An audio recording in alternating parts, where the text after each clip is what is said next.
इबादत और आरती के बीच का प्यार। पात्र रोहित उपाध्याय, वाराणसी के एक प्रसिद्ध मंदिर के पंडित जी का बेटा। शांत, विद्वान और कठिन परंपराओं में पले बढ़े। रेशमा, एक मुस्लिम प्रोफेसर या की बेटी जो उर्दू अदब और शायरी में पोस्ट ग्रेड कर रही है। खुली सोच और भय सपनों वाली लक्की कहानी। रोहित और रेशमा की मुलाकात एक इंटर कॉलेज कल्चरल फेस्ट में होती है। रेश, मैंने उर्दू में गालिब की एक नज्म पढ़ी और रोहित ने संस्कृत में कालिदास की कविता। दोनों अलग भाषाओं में, लेकिन दोनों की आंखों में एक ही जज्बा था, सौंदर्य और संगीत का प्रेम। पहले मुलाकात, फिर छोटी छोटी गुफ्तगुएं और धीरे धीरे दोनों एक दूसरे के करीब आने लगे।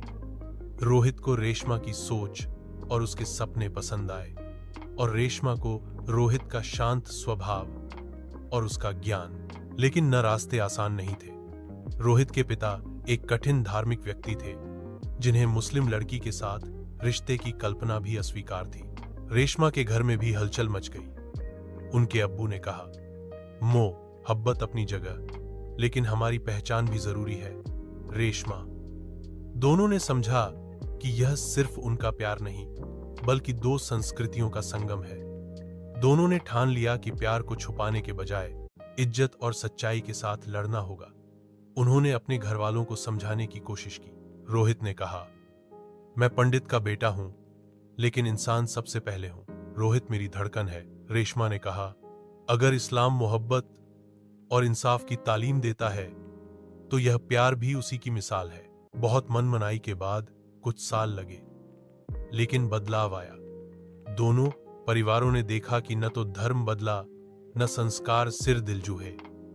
रोहित और रेशमा की इंटरेट शादी हुई, जिसमें निकाह भी हुआ और फेरे भी।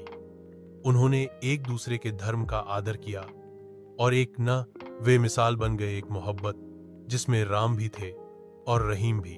अंत में मोहब्बत न हिंदू होती है न मुस्लिम, बस दिल से होती है।